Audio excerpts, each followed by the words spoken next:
Welcome to the Heal Nourish Grow podcast. I'm CHERYL McColgan, founder of Heal Nourish Grow. The website, this show, and our newsletter all focus on making the science of advanced nutrition and greater overall health accessible to everyone. Buckle up for our latest episode to get ideas, tools, and practical knowledge you can use to improve your health and move towards your perfect version of ultimate wellness. The Heal Nourish Grow podcast shares interviews with nutrition experts, health researchers, and everyday people that have changed their lifestyle and nutrition to support greater health. You'll learn how to implement lasting change and create new habits that support greater wellness and a happier, healthier life. Please visit healnourishgrowpodcast.com for full show notes and links to our guests.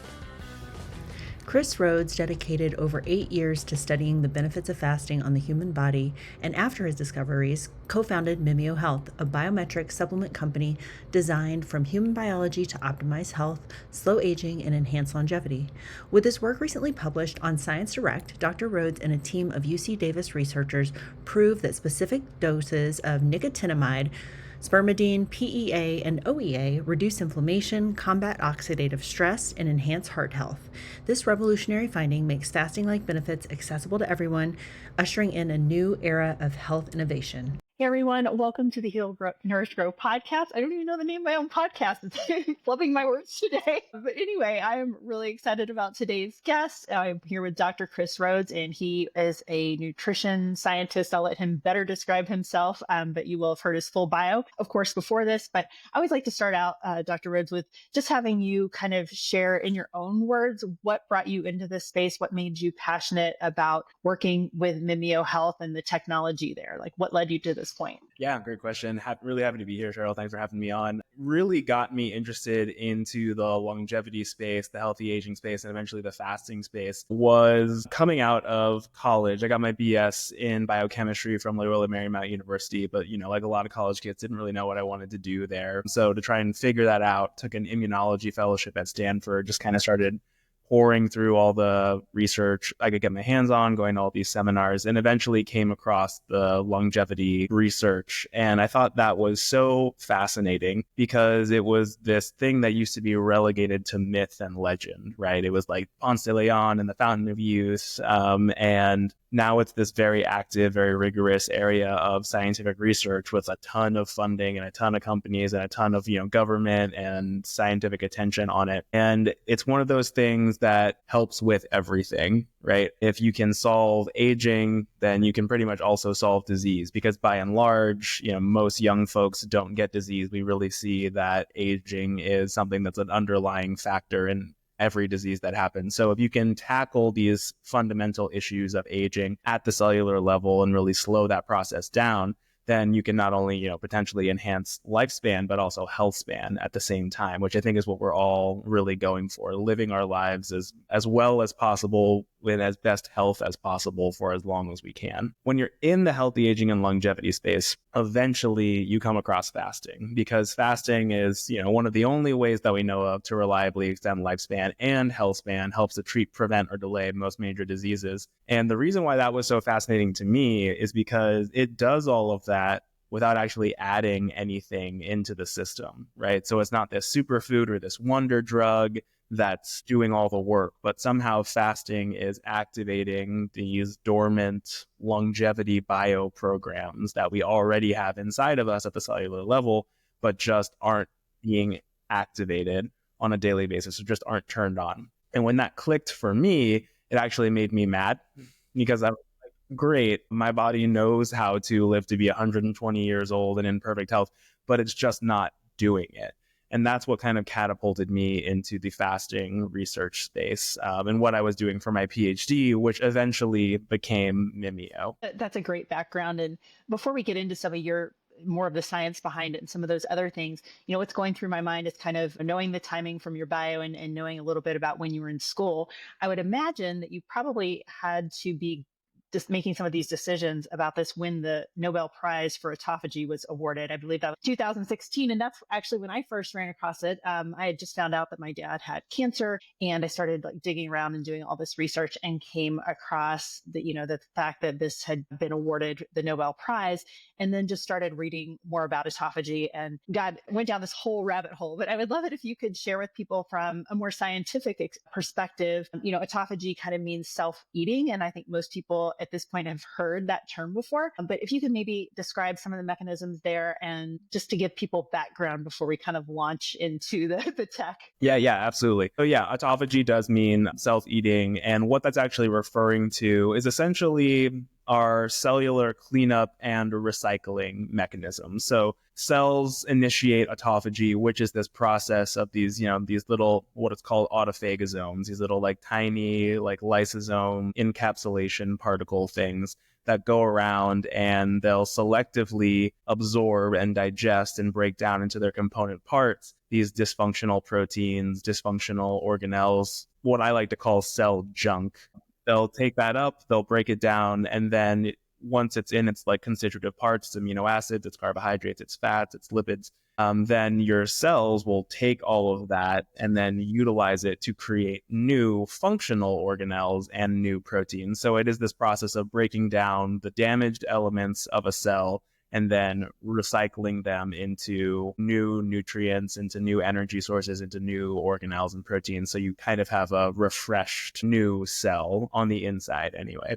So that's kind of the process of autophagy at the cellular level. What that usually ends up meaning for an organismal level is that when you have enhanced autophagy, you typically have extended lifespan and health span as well. Because if you think about it from that context of a cell is constantly, cleaning itself up, it's recycling its parts, it's got a lot of metabolic efficiency that's happening, then that allows them to function better. And then that to overall organismal health, which then, of course, leads to overall organismal longevity. Yeah, and I think originally, of course, like most research starts, it usually starts in rodents or rats, which is not always totally transferable to humans. But at the time when I was digging into it, there were definitely some human studies at that point. Since this is kind of what is in your day to day, I would love to hear kind of any new things that are going on in this space as far as longevity as it relates to fasting. And I think on one of the previous interviews I heard with you, I think you were actually describing a study that you guys were doing on people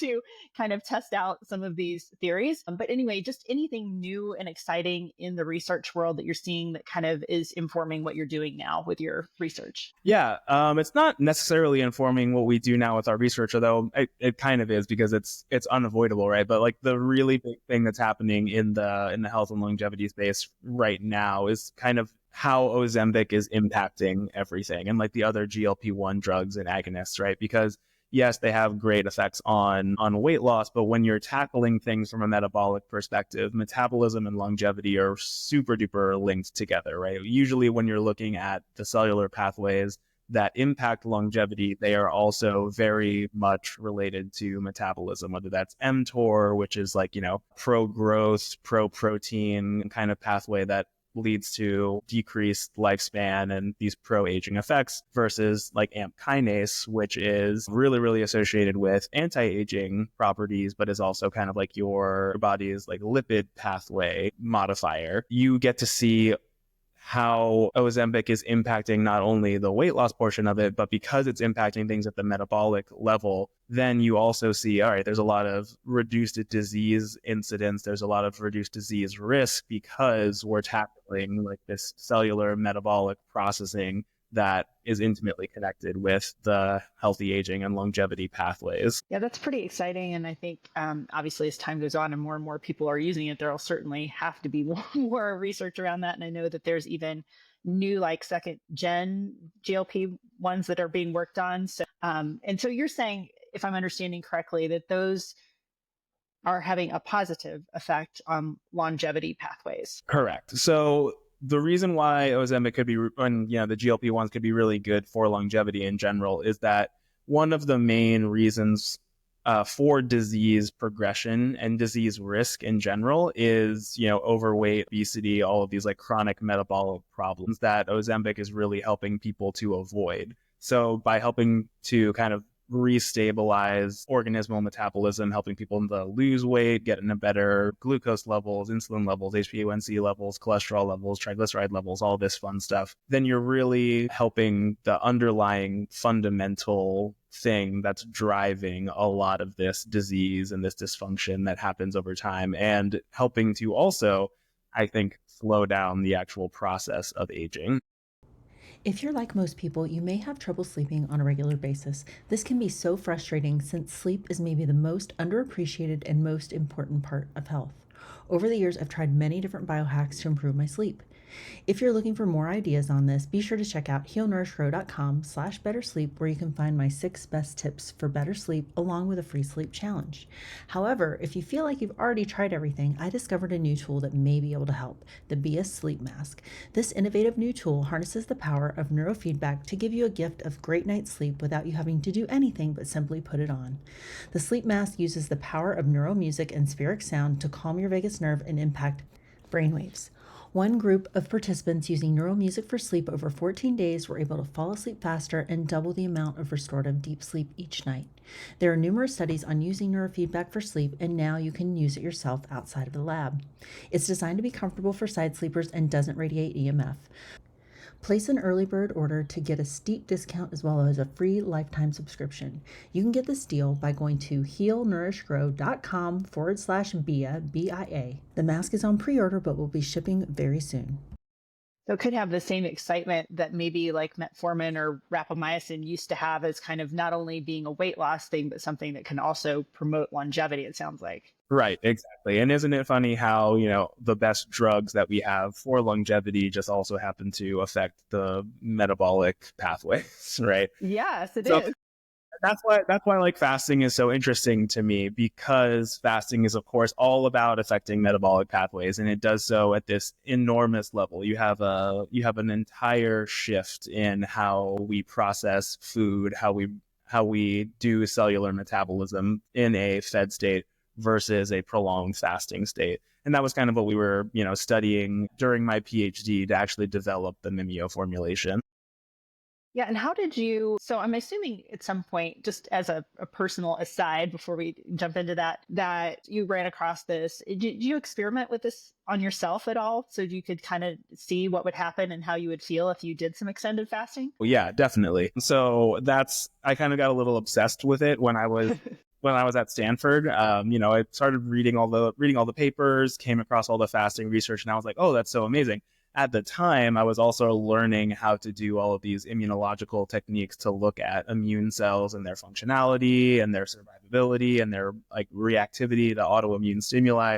So I thought to myself, well, I can fast, and then I can take my blood and I can look at my cells and I can see what happens, and I can confirm all of these amazing things that the literature says is happening. So that's what I did. I started off small with like, all right, I'll skip breakfast, I'll work my way up, I'll get to a 24-hour fast, a 36-hour fast, and then beyond.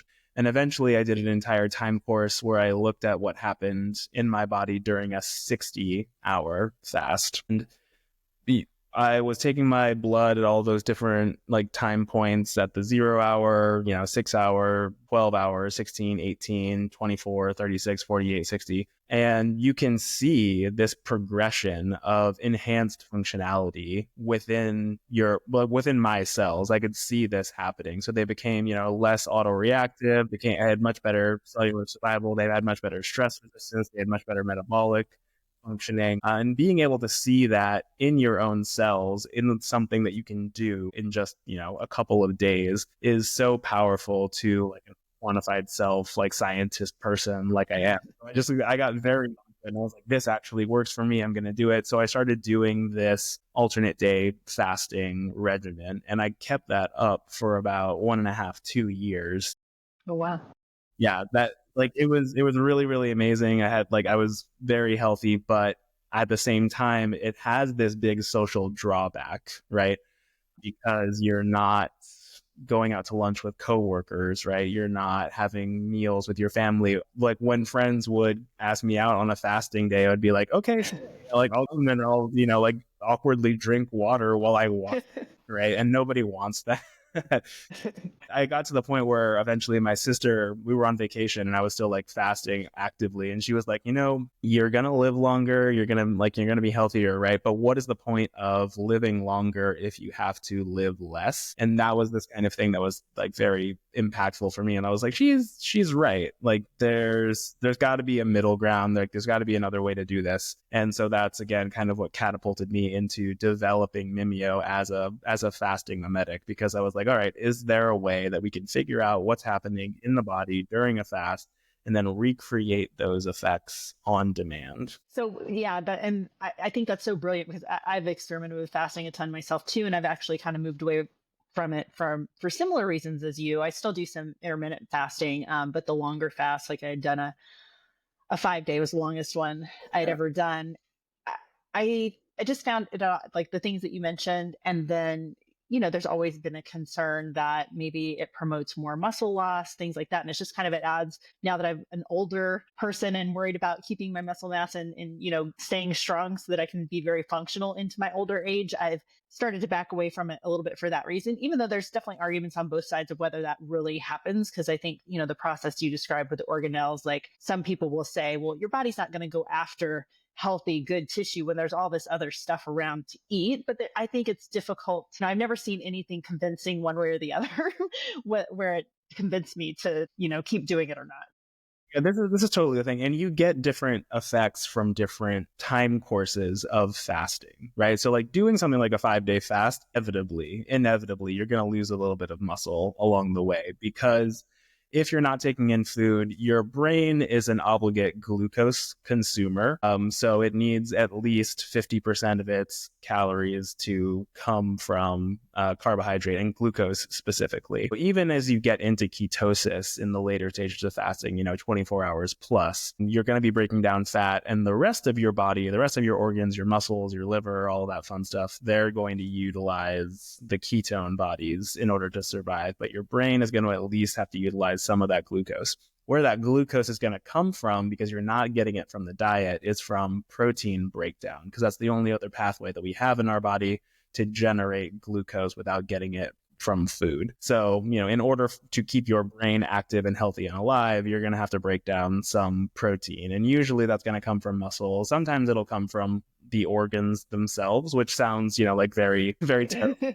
But it's actually okay, because it's another way that your body has this like metabolic efficiency, right? Where it's like, okay, if I don't have a lot of food coming in, I have all these like, these organs that take up a lot of energy. Let's just like shrink them down a little bit so they don't take up as much energy, but still perform their tasks, right? But inevitably, you will have some muscle breakdown at those later stages of fasting versus something like a 24-hour fast or a 36-hour fast, where you're still getting into the true blue fasting metabolism, but you're not so far into the process where you're going to have significant muscle loss. Yeah, and I think that 36-hour is a big sweet spot. And I think I remember from one of your previous interviews that, and that's based on my personal experience and also just things I've read, like you get a lot of the benefits, and it's not an extremely difficult amount of time for most people, especially if you've been doing it for a while. So how did you land on the fact that, you started doing that, you realize all the benefits, you're like, oh, maybe we can make a pill out of this, right? Like, which is what we love to do in America. How did that process go? Like, what made you think that you could recreate it and,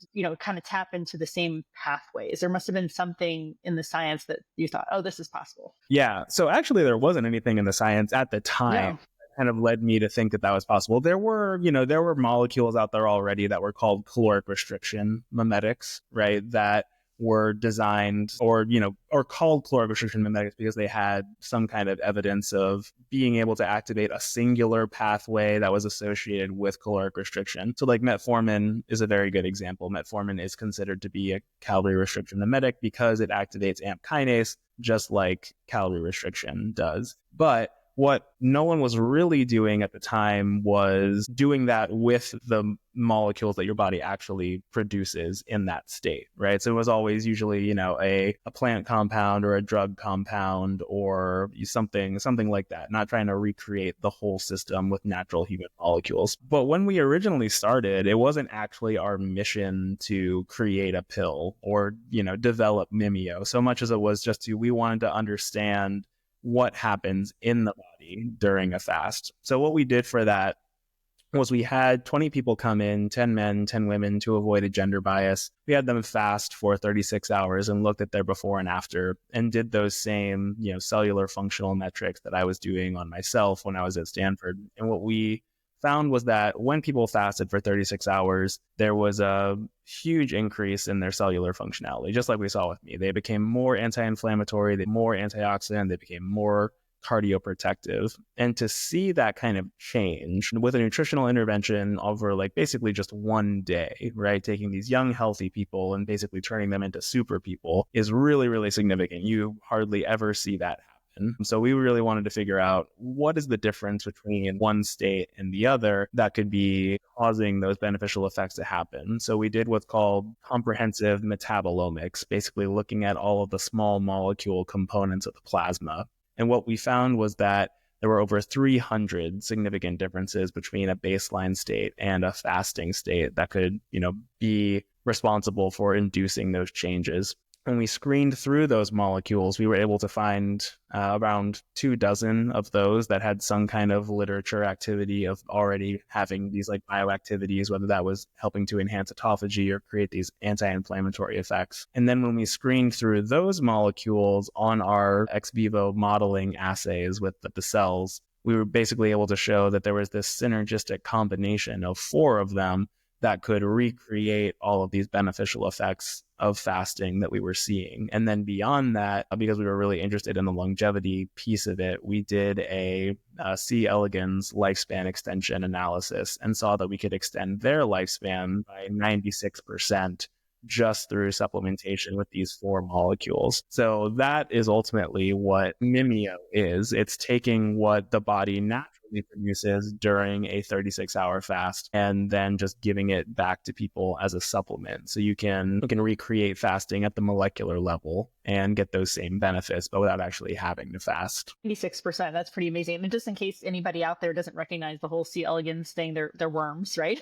Like what you hear so far? Make sure you never miss a show by clicking the subscribe button now. We'd also love it if you could post a review on iTunes. It helps us so much by allowing others to more easily find us. The Heal Nourish Grow podcast wouldn't be possible without listeners like you. Thank you so much for your support. Now back to the show. Yeah. When you first do research on, so since then, I'm imagining, okay, you identified these molecules, you saw this amazing result on worms, on the C. elegans. Then did you decide, okay, we should, I'm sure you tested out on yourself for sure, but did you do any kind of studies or comparisons to fasting using the Mimeo product? Yeah, so we definitely looked at, how does the lifespan extension with fasting compare to the lifespan extension with Mimeo? We were able to see that, just ordinary fasting actually had a 56% lifespan extension from previous studies. And then that, we were getting this 96% extension with Mimeo. So that was very cool to see. We also looked at rapamycin and metformin and how those extend lifespan as well. And, metformin can extend lifespan by around percent. Rapamycin can extend lifespan by around 19%. So when we saw that, this natural combination of human molecules combined together could outperform these longevity drugs and then fasting in and of itself, we were like, okay, I think that we found something really interesting and powerful here. And then from there, we went on to do some pilot clinical studies to look at, all right, let's take this formulation, let's do different dosages, let's see how it's absorbed, metabolized, if it appears in circulation, and if it has any short-term effects. So in order to do that, we had people come in and ate a standardized breakfast alongside a placebo control. Then after a washout period, have those same people come back, eat that same standardized breakfast, but then with supplementation with the Mimeo formulation. And what we found there was that when people ate the breakfast with the placebo, they had this big loss of plasma functionality, which is really typical of the postprandial state, the post-eat. So you have all this, metabolic chaos that's coming into the system. You have this inflammatory effect that's happening from taking in food. And so you get a big perturbation of the natural homeostasis. So they were, pro-inflammatory in their plasma. They had less antioxidant ability. They were less cardioprotective, as measured through cholesterol efflux capacity. And of course, their metabolic markers were really altered. When they ate that same breakfast, but with supplementation with Mimeo, we found that we could not only prevent all of that loss of function that happened, but also add gains of function on top of that, that mimicked what we saw when people were fasting. So instead of being pro-inflammatory, their plasma became anti-inflammatory and antioxidant and cardioprotective. So that was kind of another, big wake-up call for us, where again, like, we're taking a single dose and just looking at it a couple hours after ingestion and already seeing these big changes to plasma functionality and cellular functionality. And so after that, then we were like, all right, we could actually turn this into a product and start immediately helping people and making an impact for both their metabolic health and then their longevity. Yeah, when it's, just one day, that's amazing. Have you seen anything else as far as maybe either from your personal experience or studies of using it for a longer period of time, maybe things that you've observed or blood markers that changed kind of in a more permanent way, for lack of a better way to ask that? Yeah, absolutely. So we did partner up with Mount Sinai to do some case studies there, looking at longer term supplementation with the Mimeo formulation. And what we found was that 8 weeks of supplementation, we could improve a lot of, these plasma blood marker metrics. So we could improve glucose levels, HbA1c levels, insulin levels, triglyceride levels, HDL, LDL ratio, and then actual total cholesterol levels as well, which is really great.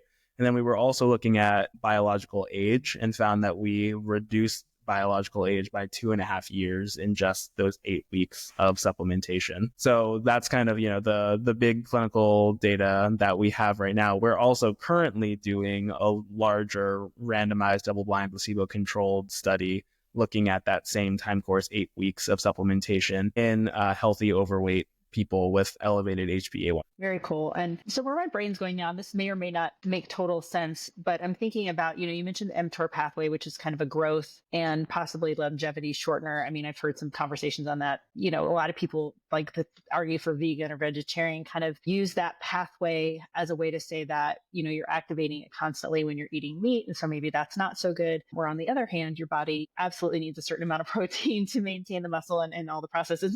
They're always kind of, mTOR and AMPK, at least in my basic understanding, they're always kind of like balancing each other out a little bit or going back and forth between them. But I guess where my brain is going with this, so if you're a person that is regularly strength training, and so you're purposely trying to stomp on the mTOR and create growth, would taking something like this, because we talked about how the fasting could possibly, impact that in some ways. Is any concern around Mimeo shutting off the ability for growth, if that makes sense? I mean, I think you kind of know where I'm going with this, but yeah, absolutely. Yeah, I totally understand what you're saying, and I would say that you don't have to worry about it at all, to be honest, because the molecules in Mimeo aren't going to shut down muscle growth so much as they are going to promote these beneficial things at the same time. So that's kind of the homeostasis and the balance that we're trying to restore to the system. So when you think about what a typical Western diet looks like, we're almost constantly in a fed state because you have your 3 meals a day plus snacks, and it takes around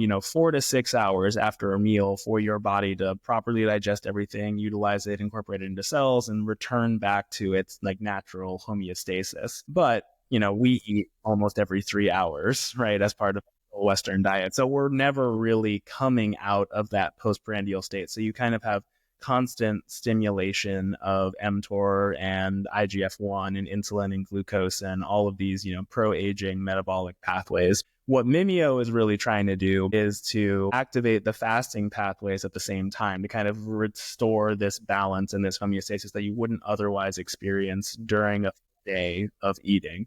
So it's not that we're tamping down mTOR, we're just also co-activating the fasting pathways to give it a little bit more balance and to provide those beneficial effects. If you've been around my content for a while, you know that one of my favorite things is making and eating gourmet food and pairing it with wine. You might think you can't enjoy wine, though, while trying to lose weight or stay in ketosis. And if you're drinking traditional wine, you might be right. So many wines are mass-produced and full of sugar and other garbage additives that can wreak havoc on your health goals and just make you feel bad. Fortunately, I discovered Dry Farm Wines. I've been drinking their wine for years now, and I love this company. They individually test small batch wines produced by vintners that are committed to the practice of dry farm production. Some of my favorites have been the Blaufränkisch variety from Austria and all of the wines from the Loire Valley in France. Dry farm wines are free from excess sulfites and mold that can cause adverse reactions and hangovers. With no added sugar, each wine is tested to be under 1 gram of sugar in the entire bottle. Yep, you just heard that right. There's less than 1 carb in the whole bottle of wine. They're also slightly lower alcohol, which means you can enjoy a delicious wine pairing at dinner any given night and not end up with a hangover. You can receive an extra bottle for just a penny with your first order by visiting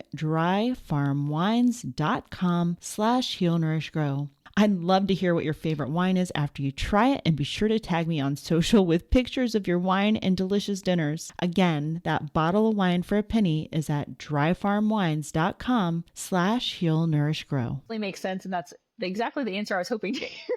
But sometimes it's dangerous when you have, a little bit of understanding of some things, but not the deeper level, because, in my mind, that kind of makes sense. Like, oh, well, maybe that would counteract the other one. But yeah. I was hoping that What's funny is that usually what we hear with people who are on Mimeo, especially older men, is that it actually really helps them with their strength training. They feel stronger. They can hit PRs better. One of the reasons why our main investor invested in us was because he was trying out Mimeo. He had a cycling trip that he was going to do with his buddies, and they had run this course before, and they were in a race, and he took Mimeo the day of the cycling trip, set a personal record for the actual course, said like he didn't even have soreness afterwards, beat out all of his buddies, and he was like, okay, cool, I'm hooked. Yeah. And then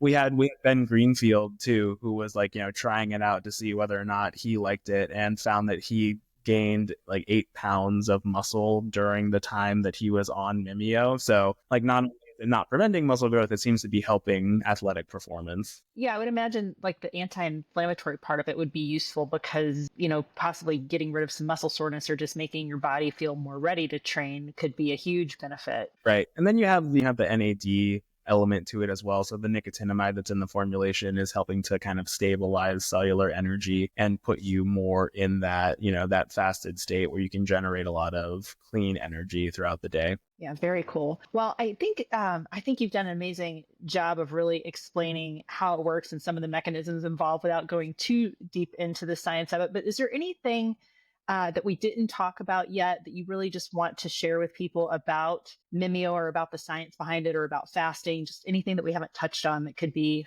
of interest to people? Sure. Yeah. I mean, I don't think that we've actually listed the ingredients in the formulation. There we go. That would be a good idea. NAD, apparently. 4 molecules that we identified from the data set were nicotinamide, spermidine, palmitoyl ethanolamide, PEA, and oleoyl ethanolamide, OEA. And all of those things are kind of combining together to help more holistically recreate this bio program of fasting, activating these complementary pathways and producing these synergistic effects that are greater than the sum of their parts. But individually, they're also big powerhouse anti-aging molecules. So we were talking about nicotinamide, which is broad spectrum NAD+ precursor.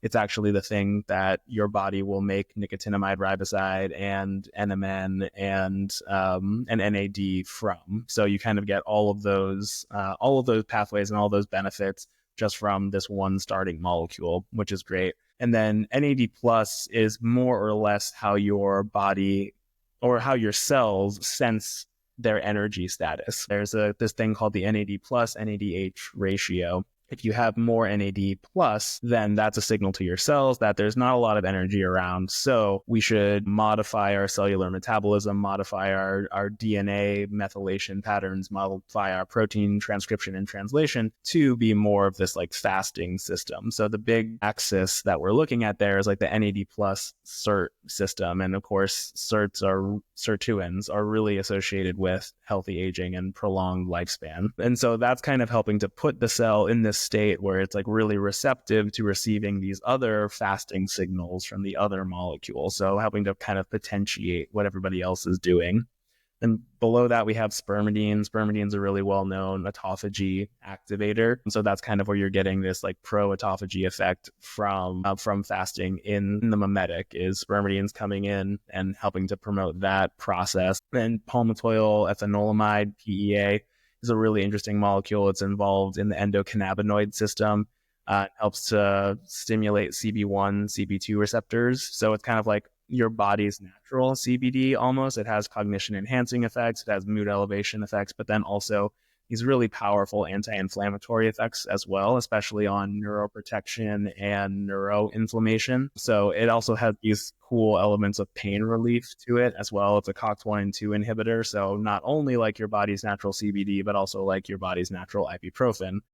Cool. Those are like the big effects from the PEA, and discomfort relief, achy joints, muscle soreness, things like that. And then finally, we have oleoyl ethanolamide, OEA.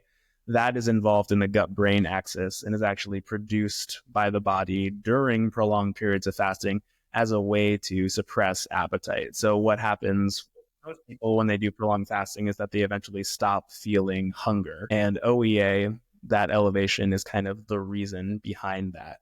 So it's operating in access to kind of suppress appetite, decrease weight, and stimulate satiety as well. But it's also a PPAR alpha activator, so helping to promote lipid metabolism and fat breakdown while sparing muscle cells at the same time. So all of these four things together are, having broad spectrum effects on your cellular system, your total body system, and helping to kind of like give you not only those benefits that when you're eating, but also to enhance shorter term fasts that you might be doing and kind of make them easier, right? The hunger suppression elements of the OEA with the mood enhancement, cognitive enhancement of the PEA, and the energy side from the nicotinamide can really help people get through fasting a lot easier and accelerate their benefits. Yeah, that's amazing. So would you, in fact, then recommend people do occasional fast still when they're using this? It just kind of, like you mentioned, it makes it easier. Are there additional effects on top of what it's already doing if you fast in addition to taking the pills? Yeah, that's a great question. We definitely say that Mimeo can be used as a fasting mimetic or as a fasting enhancer. That's how I use Mimeo. So I still do like one meal a day, kind of like a 24-hour fasting cycle, because that's what I find works really well with my lifestyle. But I like to take Mimeo in the morning as a way to, just really get over that initial hunger hump throughout the day. So I find it really helpful there. And then if anyone's doing a fast that's less than 36 hours, the Mimeo formulation was designed to mimic the benefits of a 36-hour fast. So you can kind of, help to accelerate your benefits there. Like specifically autophagy is a great example. You don't really kick off autophagy in a fasting timeline until at least 24 hours without food. And in some cases, we've seen, 48 hours, 72 hours is how long it takes to really get to that maximal level of autophagy within the system. So if you're doing, fasts that are shorter than that, this can really help to, boost your fasting benefits at the same time. And the added bonus is that the molecules themselves will be a bit more effective because, like we talked about before, when you're taking them with food, we're kind of like balancing out pathways. Whereas when you take them when you're fasting, you're really just helping to enhance the activation of those beneficial effects. Yeah, I love that. I mean, this is making me, obviously I've known about your product for a while, and I test out a lot of different products, right? As part of what I do for my job. So sometimes it's like a little bit of, just money thing, really. Yeah, you gotta pick and choose your battles. There's so much cool stuff out there. It's hard to choose what's right. But I would say, just having heard again, and like I said, I'd heard you interviewed before, but the way that you put it today, I'm like, okay, I feel like this is something I can't live without. So Well, there we go. I'm doing my job. yes, you are. Okay. Well, Dr. Rhodes, I just want to thank you again so much for joining us today. If anybody does want to check out the product, I do have a link for you guys attached to my website. So it's Heal Nourish Grow. And yeah, you can read more. I looked at it again today. You can read more about the science and just kind of about the team, Dr. Chris Rhodes and a couple other doctors on the team and some other great people. So anywhere, if people want to find you personally or follow the work of Mimeo or any research or anything like that, are there any additional ways they can follow you besides the website, or is that really the best way? Yeah, the website for the Mimeo information, definitely get on our newsletter. You'll get all of the latest stuff from us, and then tips and tricks specifically from me. I also have a TikTok account. It's at That Nutrition Doctor. So if you want to watch me scream about nutrition into my bathroom mirror, that's a great place to do it. Yes, I can't wait. I'll link that in the show notes. And everybody be sure that you go follow Chris on TikTok and read all about the fun and cool stuff they're doing over at Mimeo. So thanks again, Dr. Rhodes. I really appreciate it. Yeah, absolutely. Thanks for having me. It was such a great time. This has been the Heal Nourish Grow podcast. Again, I'm CHERYL McColgan, founder of Heal Nourish Grow. You can find show notes for this episode at healnourishgrowpodcast.com. If you have feedback on today's episode or questions about the content, please email us at podcast@healnourishgrow.com. We'd love to hear from you. Be sure to sign up for our email list at healnourishgrow.com and subscribe to the show with your favorite podcast player so you never miss an episode. Join us next time for more information that helps you live your best and healthiest life. Thanks for listening. Content on the Heal Nourish Grow podcast does not constitute medical advice. Content contained in the Heal Nourish Grow podcast is not intended as medical diagnosis or treatment. Neither the company nor its owner, Heal Nourish Grow LLC, nor any of the company's employees, agents, or guest speakers provide medical advice. The content provided on Heal Nourish Grow podcast is for educational and entertainment purposes only. Please consult your medical provider with any questions about what health practices are right for you.